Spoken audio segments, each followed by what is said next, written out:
रख हौसला मंजर भी आएगा, रख हौसला मंजर भी आएगा, प्यासे के पास चलकर समंदर भी आएगा, थक कर ना बैठ ए मंजिल के मुसाफिर, थक कर ना बैठ ए मंजिल के मुसाफिर, मंजिल भी मिलेगी और मंजिल के मिलने का मजा भी आएगा। नमस्कार साथियों, कैसे हैं आप? आशा करता हूँ कि आप बहुत जबरदस्त, शानदार, लाजवाब होंगे और अपनी पढ़ाई भी बहुत जबरदस्त तरीके से कर रहे होंगे। क्लियर साथियों? तो यानी पढ़ाई में बहुत ज़बरदस्त तरीके से लगे रहिए, क्योंकि अपने एएलपी सीबीटी 2 का जो एग्ज़ाम है वो बहुत आपके नज़दीक है और बस कुछ ही दिनों में आपका होने वाला है। तो हम भी उसी जोश के साथ, उसी तैयारी के साथ आपकी अगली क्लास की तरफ बढ़ते हैं। तो हम लोगों ने जो अभी तक जो टॉपिक कवर किया था, वो टॉपिक कवर किया था कि आपका घनत्व तक क्या हो गया था, आपका क्लियर हो गया था। यानी हमने डेंसिटी तक आपका पढ़ लिया था। अब डेंसिटी के बाद हम लोग आगे बढ़ते हैं। डेंसिटी के बाद जो पढ़ना है वो क्या पढ़ना है, तो देखो सबसे पहले अब यहाँ पर हम लोगों को कुछ महत्वपूर्ण तथ्य पढ़ने हैं। क्या पढ़ने हैं? महत्वपूर्ण तथ्य पढ़ने हैं।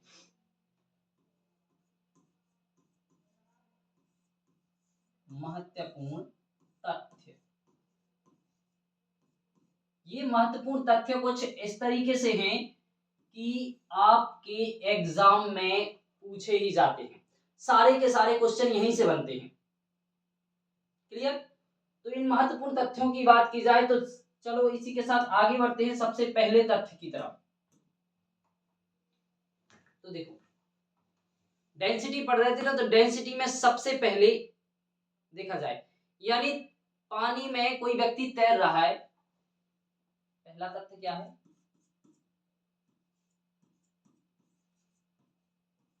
तैरते हुए व्यक्ति का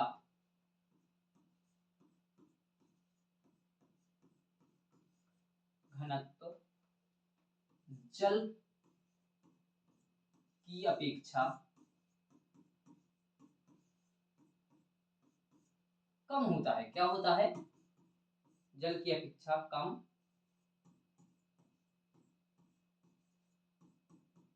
होता है। क्या होता है?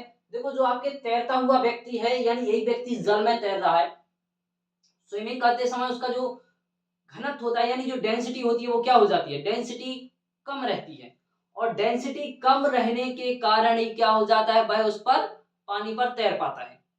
क्लियर? यानी अगर मान के चलो आपका घनत्व क्या हो जाएगा? अधिक हो जाएगा, तो आप पानी में क्या हो जाओगे? डूब जाओगे। ठीक है? तो ये पहला पॉइंट जो हो गया वो क्या हो गया? यानी तैरते हुए व्यक्ति का घनत्व जल की अपेक्षा कम होता है। ठीक है? अब दूसरा देखा जाए तो दूसरा क्या है?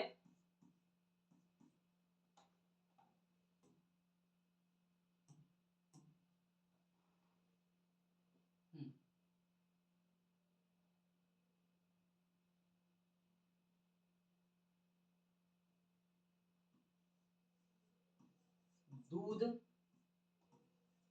की अपेक्षा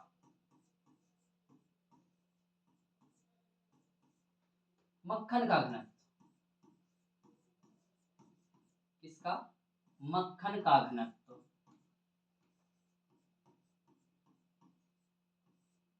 कम होता है।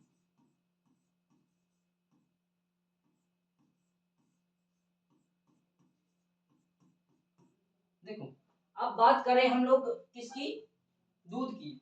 तो दूध का जो घनत्व होता है, डेंसिटी होती है, वो किससे, सॉरी, मक्खन की जो डेंसिटी की बात कर रहे हैं, तो मक्खन की डेंसिटी दूध की अपेक्षा क्या होती है? कम होती है। आप देखना, मक्खन को अगर दूध में डाल देंगे तो क्या हो जाएगा? मक्खन ऊपर तैरेगा।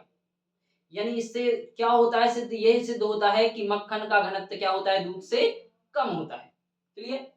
और अगर देखा जाए तीसरा, तो आपका जो तीसरा है,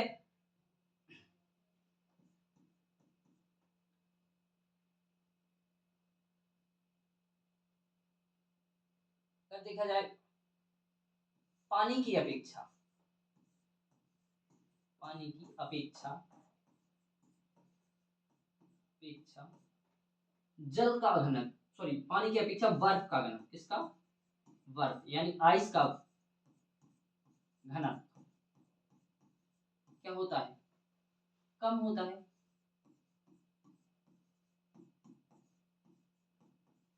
देखो क्या होगा, आपकी पानी की अपेक्षा किसका घनत्व कम होगा, पानी की अपेक्षा बर्फ का घनत्व कम होता है, तभी तो क्या होती है, बर्फ पानी पर तैर पाती है। क्लियर,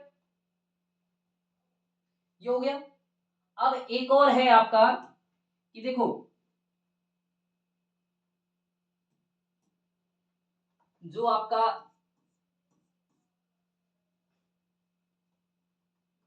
बादल होते हैं, तो यहां देख सकते हैं,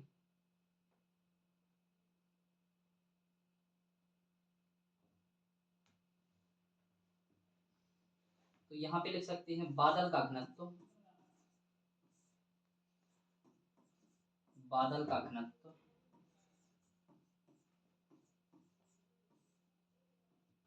वायुमंडल, किसके, वायुमंडल की अपेक्षा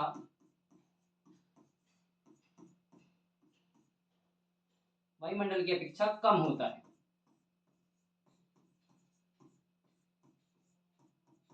यानी देखो वायुमंडल का जो सॉरी बादल है, जो आपके बादलों का जो घनत्व होगा,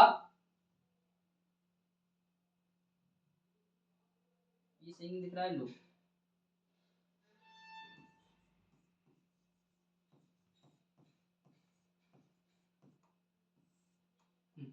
यानी बादल का घनत्व जो होगा वो वायुमंडल की अपेक्षा क्या होगा, कम होगा। जब वायुमंडल की अपेक्षा कम होता है तभी तो क्या होता है, हमारे जो बादल है ना, बादल वो क्या करते हैं, वायुमंडल में तैरते हैं। इसी वजह से ये क्या होता है, बादल वायुमंडल में तैरते हैं, क्योंकि उनका घनत्व क्या होता है, कम होता है। क्लियर साथियों, नोट कर लो इसे।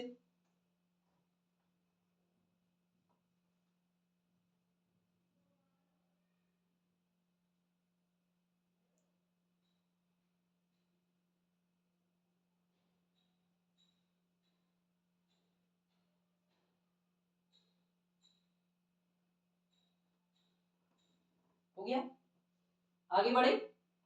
हम्म, अब और तथ्यों की बात की जाए तो इससे इसके बाद हम लोग पढ़ेंगे आपेक्षिक घनत्व।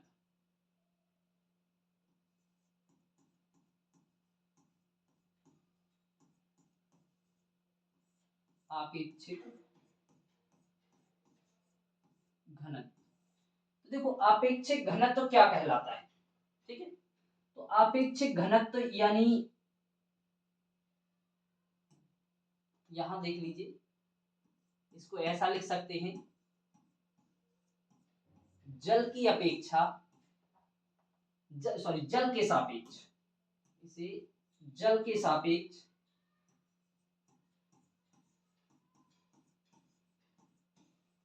जल के सापेक्ष किसी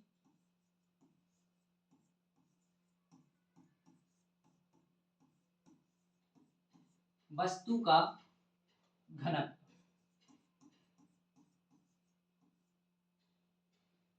जल के सापेक्ष किसी वस्तु का घनत्व आपेक्षिक घनत्व कहलाता है। क्या कहलाता है, आपेक्षिक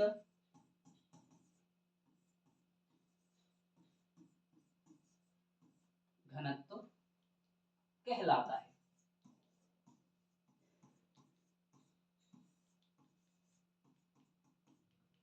यानी जल के सापेक्ष, यानी जल से कंपेयर किया जाए तो जो वस्तु का या किसी वस्तु का और जल का जो घनत्व को कंपेयर करेंगे तो जो घनत्व बनता है वो क्या कहलाता है, आपेक्षिक घनत्व कहलाता है। अब देखा जाए तो आपेक्षिक घनत्व है क्या है, क्या आपेक्षिक घनत्व की कोई कोई मात्रक है या इसकी कोई विमा है, बताइए।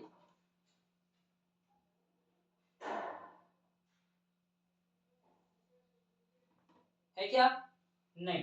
तो देखो यहाँ सबसे नोट पॉइंट, जो इंपोर्टेंट पॉइंट है वो क्या है, इंपोर्टेंट पॉइंट आपका क्या हो जाता है कि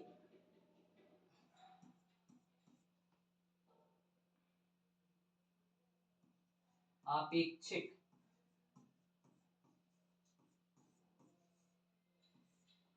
आपेक्षिक घनत्व, आपेक्षिक घनत्व क्या होता है, आपेक्षिक घनत्व मात्रक एवं विमा रहित, कैसी,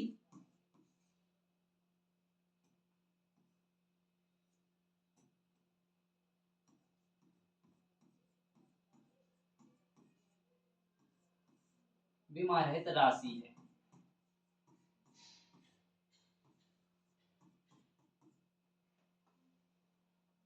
क्या है? अपेक्षित घनत्व मात्रक एवं विमा रहित राशि है। क्वेश्चन यहाँ से बहुत ज्यादा बनता है, यानी आपसे पूछा जाएगा अपेक्षित घनत्व का मात्रक क्या है। 3 मात्रक दे दिए जाएंगे, कोई अन्य मात्रक दे दिए जाएंगे, चौथा ऑप्शन रहेगा इनमें से कोई नहीं, या बीमार रहित दे दिया जाएगा, या फिर मात्रकहीन ऑप्शन दिया रहेगा। तो ये आपकी क्या हो जाती है, यानी इसकी ना तो कोई बीमा, जब मात्रक नहीं होगा तो बीमा क्या होगी, बीमा भी नहीं होगी, क्योंकि जो डायमेंशंस बनती है वो किससे बनती है, डायमेंशंस आपकी बनती है मात्रक से ही डायमेंशंस बनती है। तो आपकी ये राशि कैसी हो जाएगी, मात्रक एवं बीमार रहित राशि हो जाएगी। क्लियर? आगे बढ़े। अब बात करते हैं कि अपेक्षित घनत्व के जो कुछ एग्जाम्पल देख ले रहे। जैसे अगर बात करें अगले पॉइंट की, तो क्या होता है, देखो एक लोहे का गोला होता है, देखो लोहे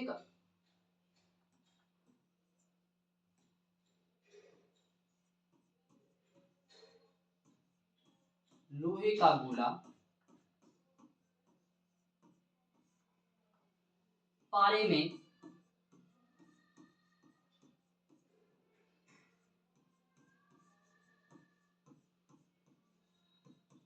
तैरता है, जबकि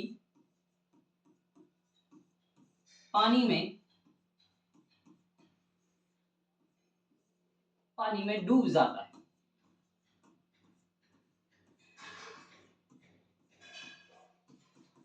क्या होता है कि एक लोहे का गोला है, वो पारे यानी जो आपका मरकरी जो धातु है वो लिक्विड फॉर्म में पाई जाती है, उसमें डालेंगे तो क्या होगा, वो तैरेगा। और वहीं अगर उसे उसी गोले को उठाकर एक जल में डाल देंगे तो क्या हो जाएगा, वो अंदर डूब जाएगा। यही किसके वजह से होता है, ये सापेक्षिक घनत्व के कारण होता है। क्यों? क्योंकि पारे की अपेक्षा लोहे का घनत्व कम होता है, और वहीं बात की जाए जल की अपेक्षा लोहे का घनत्व क्या होता है, अधिक होता है। तो यहां पर ये लिख लेंगे, क्योंकि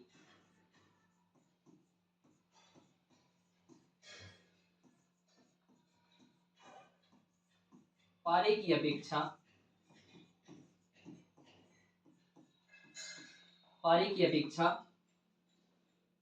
लोहे का घनत्व, किसका, लोहे का घनत्व, लोहे का घनत्व क्या होता है, कम होता है। और एक सेकंड,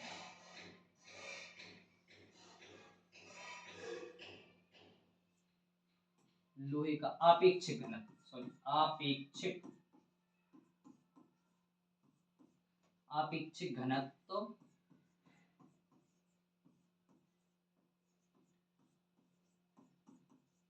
कम होता है। और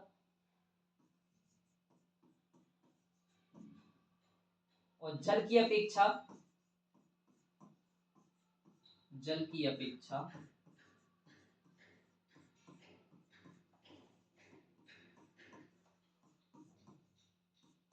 अधिक होता है।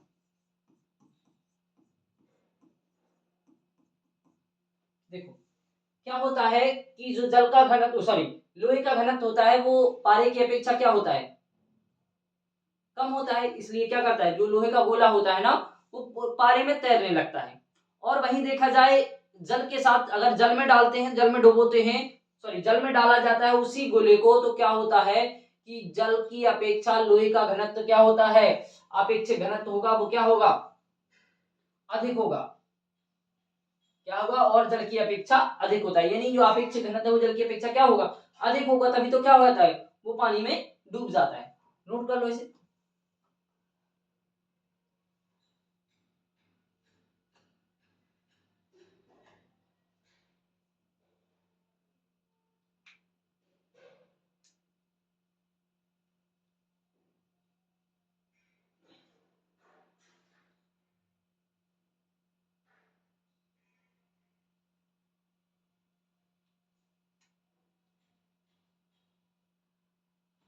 हो गया। आगे बढ़े तो आगे बात करते हैं और तथ्यों की। तो इसके भी जो तथ्य हैं, पहले तथ्य की तरफ बढ़ते हैं। तो पहला जो तथ्य है क्या है, यानी जो इम्पोर्टेंट तथ्य हैं, ये आपके इम्पोर्टेंट पॉइंट्स हैं। इन पॉइंट्स से ही क्वेश्चन बनते हैं। आपको अगर यकीन नहीं है तो देख लीजिए, आपका जो पेपर आएगा ना एएलपी का, सारे के सारे क्वेश्चन इन्हीं इंपोर्टेंट पॉइंट से, एग्जाम्पल से बनते हैं। तो जो पहला जो पॉइंट्स है वो क्या होगा, जब बर्फ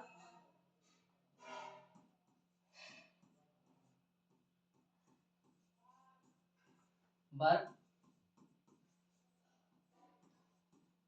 पानी में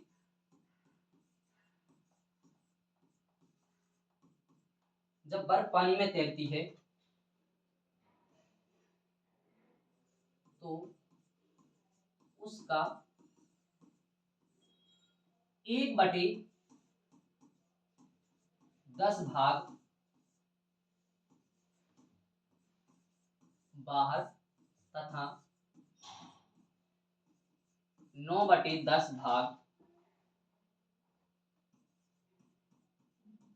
भाग पानी के अंदर होता है।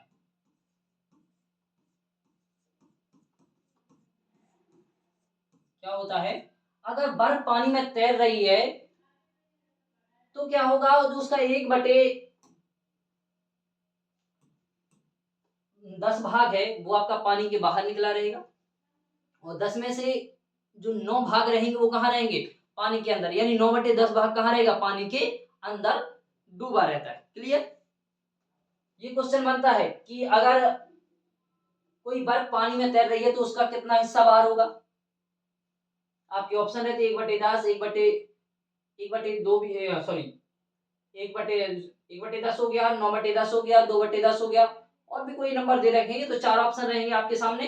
तो आपको अगर बाहर की पूछा जाए तो 1/10, और अंदर की पूछा जाए तो 9/10। क्लियर हो गया ना। तो आगे बढ़े, देखो अगला जो पॉइंट है, अगले पॉइंट को देखें। किसी बर्तन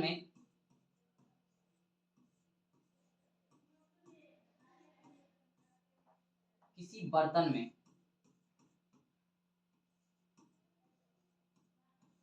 जल भरा है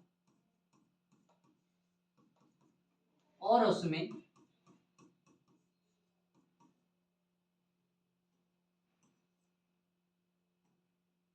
और उसमें बर्फ तैर रही है।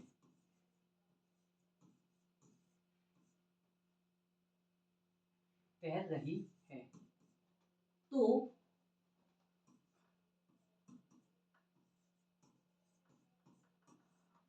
बर्फ के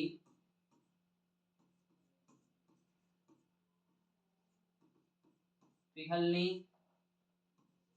के बाद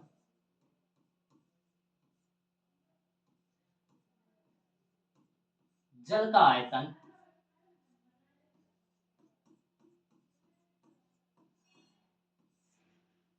हाँ चलिए, ये आपके सामने लिखा है और आप इसे अच्छी तरीके से क्या कर लीजिए,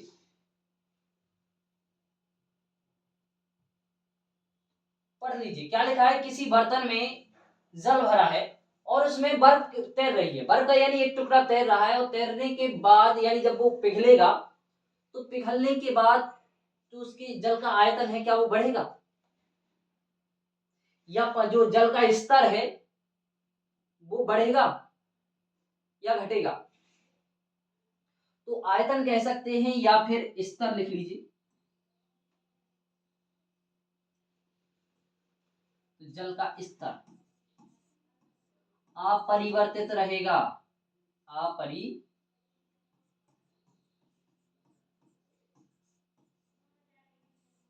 अपरिवर्तित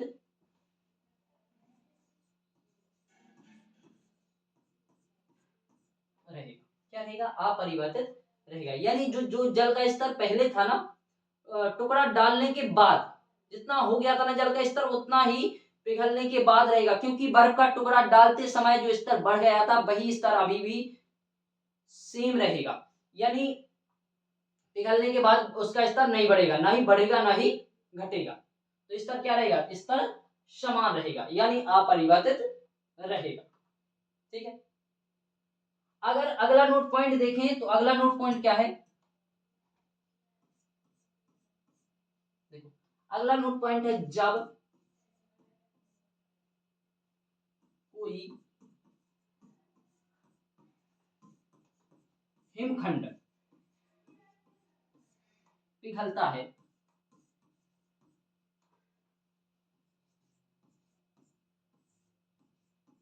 तो वह नीचे से पिघलता है, नीचे से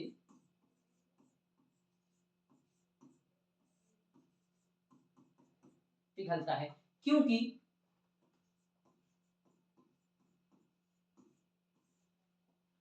दाब बढ़ने पर, क्योंकि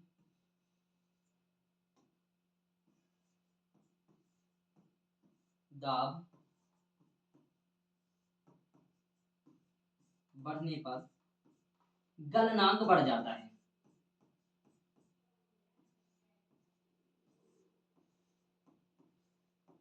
बढ़ जाता है।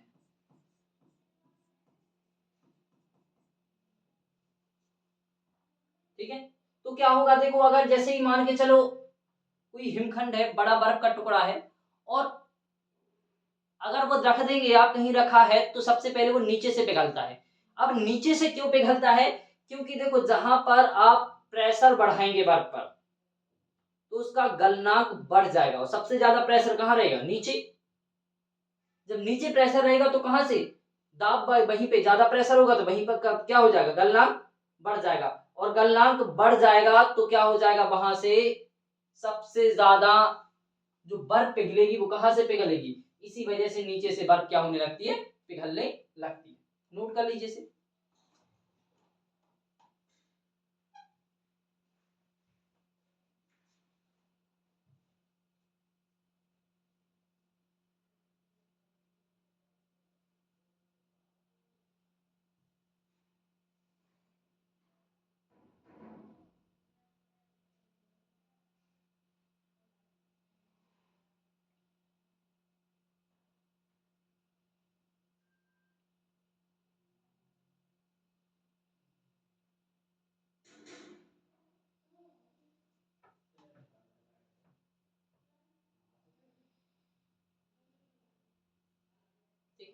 इतना हो गया। अब कुछ यंत्र हैं जो आपके देखना, ये यंत्रों को देख लो। यंत्रों में है जैसे वायु दाब मापी, वायु दाब, वायु दाब मापी। दूसरा है फोर्टिन, फोर्टिन वायु दाब मापी।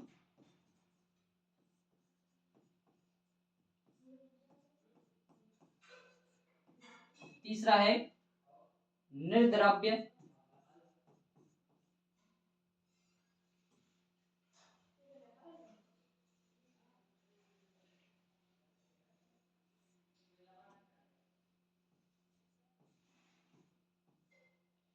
निर्द्रव्य वायु दाब मापी, वायु दाब मापी। मैनोमीटर,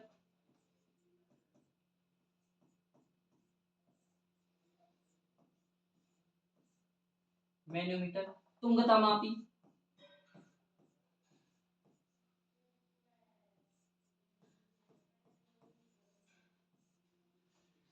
ये सभी यंत्र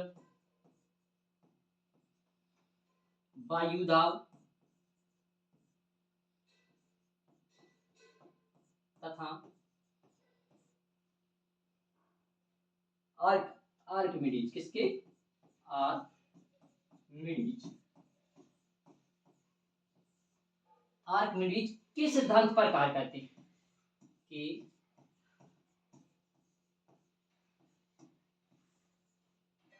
सिद्धांत पर कार्य करते हैं।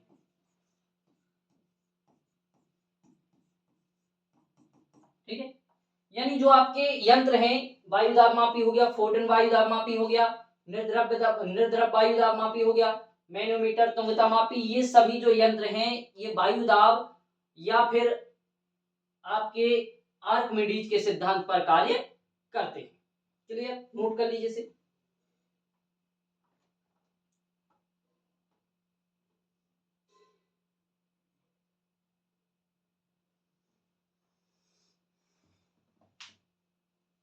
हो गया।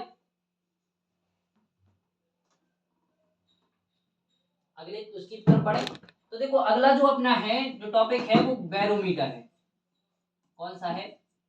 बैरोमीटर।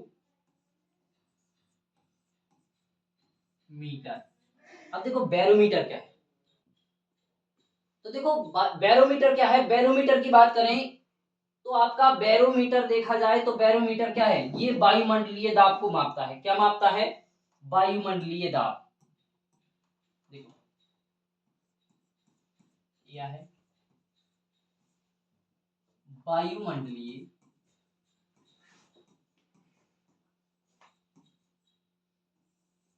वायुमंडलीय दाब को मापने वाला यंत्र है। वाला यंत्र है। ठीक है, ये क्या है? वायुमंडलीय दाब मापने वाला यंत्र है। अब इसमें यंत्र में क्या भरा रहता है? इसमें पारे का इस्तेमाल किया जाता है। किसका? पारे का। तो बात करें तो इसमें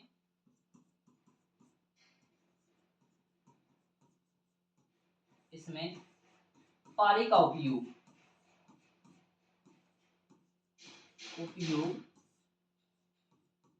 किया जाता है।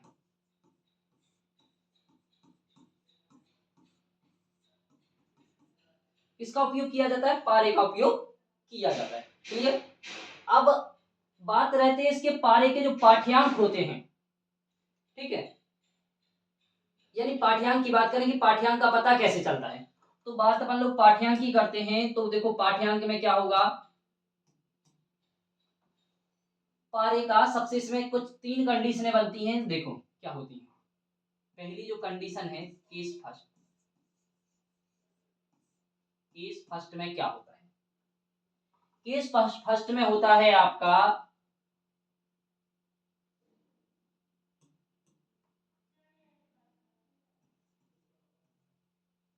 पारे या पाठ्यांक का, अच्छा पारे का देखो, पारे का अचानक नीचे गिरना।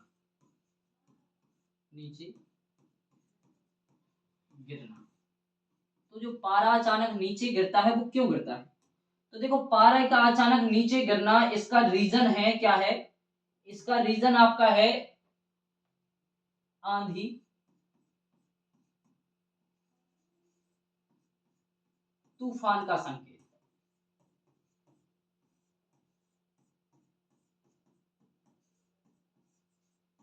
या आंधी या तूफान का संकेत, यानी अगर पाठ्यांक नीचे अचानक गिर गया ना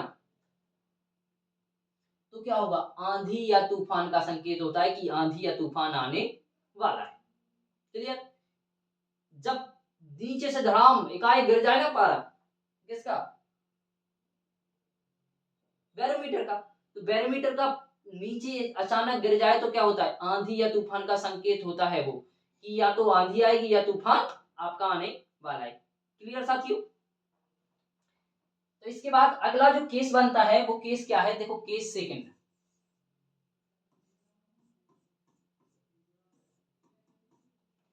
तो केस सेकंड में क्या होता है? केस सेकंड में आपका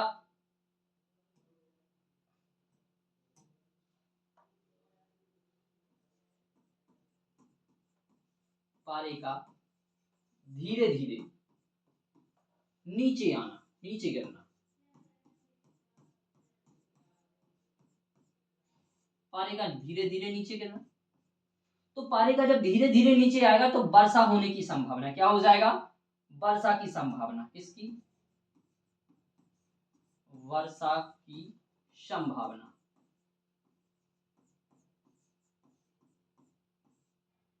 ठीक, क्या हो जाएगी? वर्षा की संभावना। और अगर बात की जाए तीसरे केस की, तो केस नंबर 3 क्या होगा? ये जो केस नंबर 3 होगा वो आपका क्या करेगा?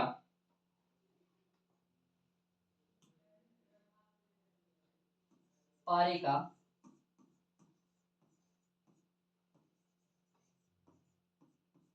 धीरे धीरे ऊपर ऊपर चढ़ना। पारा धीरे धीरे ऊपर चढ़ेगा तो क्या होगा? तो फिर आपका क्या रहता है? आपका साफ मौसम रहता है। क्या रहता है? साफ मौसम।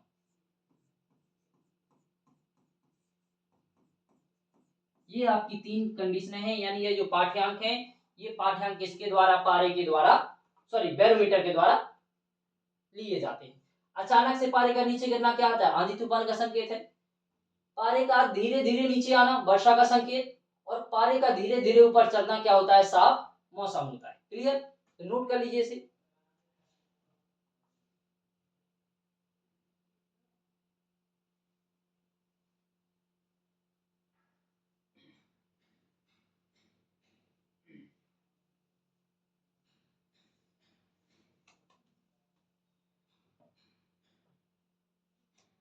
ठीक है,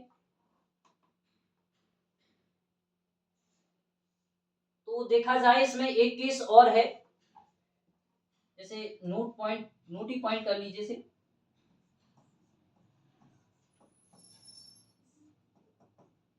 देखो जो पनडुब्बी होती है ना, पनडुब्बी, तो पनडुब्बी की बात करें तो आपकी जो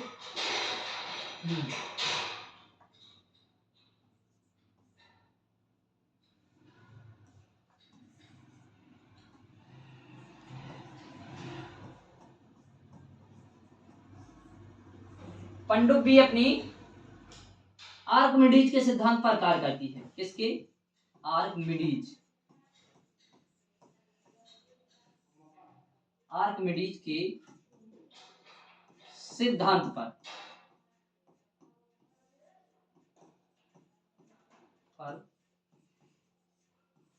कार्य करती। ठीक है, यानी किस पर कार्य करती है? आर्कमिडीज के सिद्धांत पर कार्य करती है। ये देखो पनडुब्बी है, जो पनडुब्बी जल में रहकर तैर सकने वाला एक जलयान है। क्या है? जल के अंदर तैर सकने वाला एक जलयान है, जो किसके? आर्कमिडीज के सिद्धांत पर कार्य करती है। क्लियर? ये भी नोट कर लो।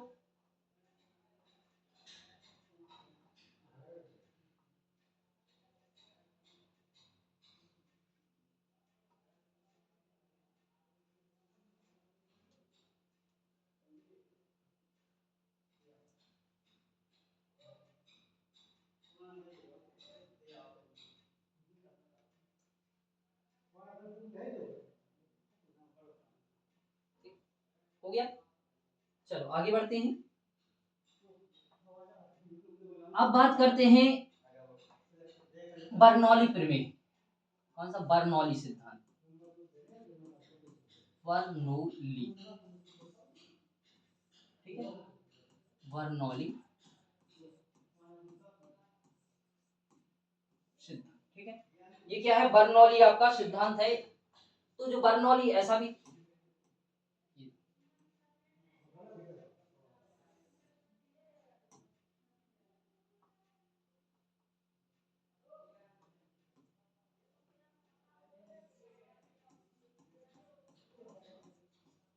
लो, ये हो गया बर्नौली सिद्धांत। अब बर्नौली सिद्धांत देखो क्या कहता है। बर्नौली सिद्धांत कहता है, अगर देखा जाए तो यह यह एक ऊर्जा ऊर्जा संरक्षण का सिद्धांत है। किसका है? ऊर्जा संरक्षण का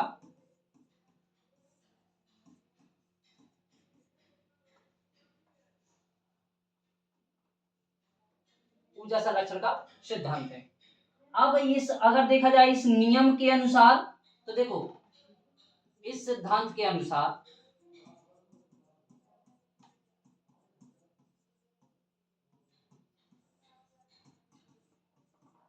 इस सिद्धांत के अनुसार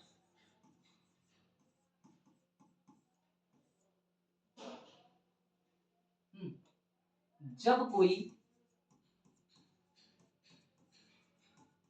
असंपीड, क्या असंपीड, असंपीड गैस गैस एक स्थान से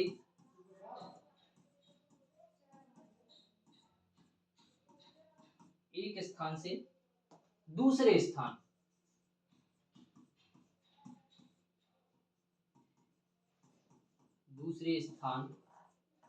पर धारा रेखीय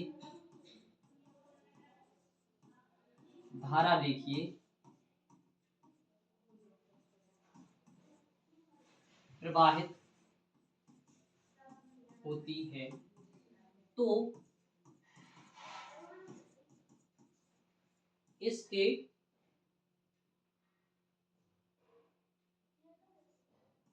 मार्ग के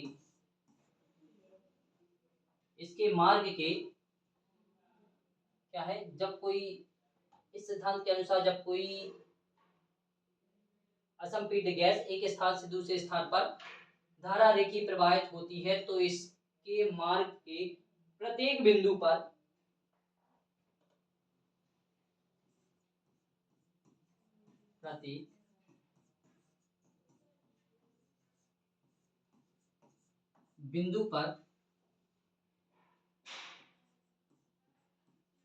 प्रति एकांक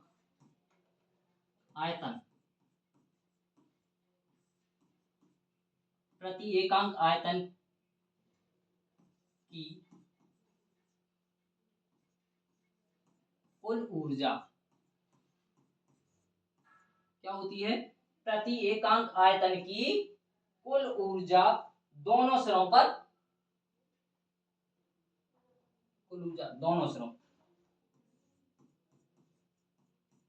दोनों सिरों पर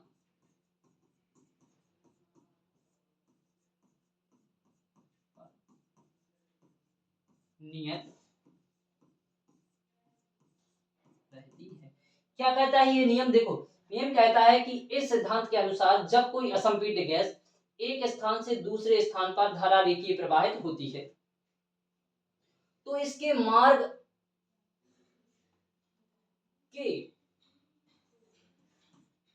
के प्रत्येक बिंदु पर प्रति एकांक आयतन की कुल ऊर्जा दोनों सिरों पर क्या रहती है, दोनों सिरों पर नियत रहती है। अगर इस सिद्धांत की बात की जाए तो इस सिद्धांत के अनुसार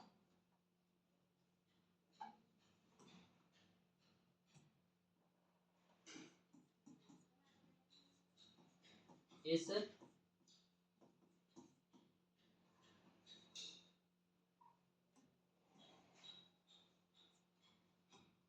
सिद्धांत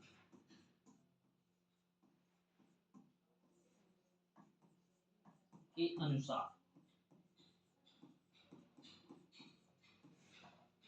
इस सिद्धांत के अनुसार क्या होगा, गतिज ऊर्जा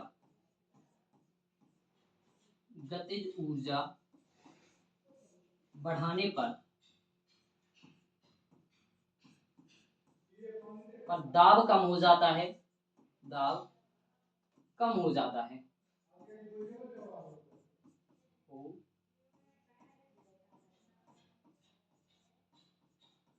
दाब कम हो जाता है और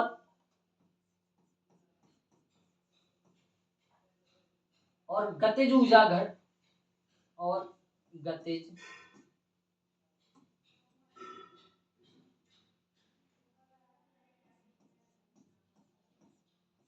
गतिज ऊर्जा कम करने पर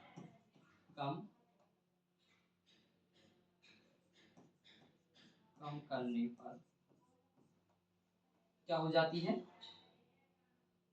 गतिज ऊर्जा कम करने पर दाब बढ़ जाता है, बढ़ जाता है। इस प्रकार से यह नियम क्या करता है, काम करता है। ठीक है, तो नोट कर लीजिए इसे।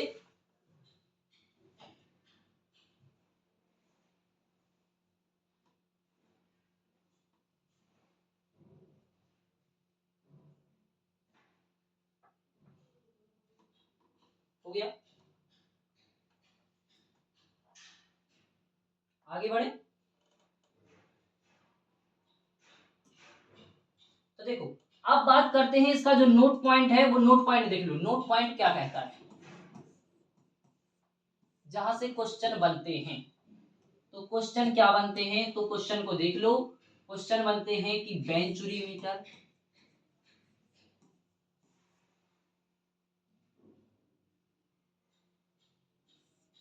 वेंचुरी मीटर, कणित्र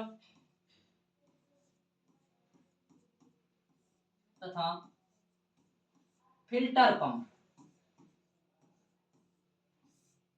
फिल्टर पंप, ये सभी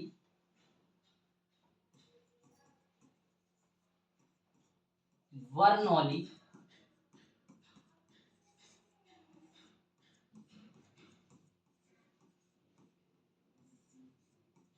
सिद्धांत पर कार्य करते हैं।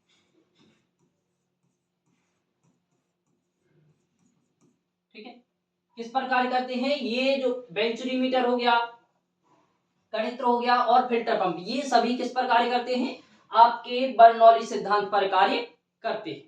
क्लियर साथियों, तो ये आपका द्रव्यमान, भार एवं घनत्व पूरा टॉपिक क्या हुआ, आज समाप्त हुआ। और अब जो बाकी आपके न्यूमेरिकल रह गए हैं वो आपको करवा दिए जाएंगे जल्द से जल्द। सारी सीरीज एक साल ली जाएगी और साथ के साथ प्रीवियस ईयर करवा करवा दिए जाएंगे। तो मेरा आपसे कहना है कि बिल्कुल जोर जोर से पढ़ाई रखिए, पूरी ताकत झोंक दीजिए।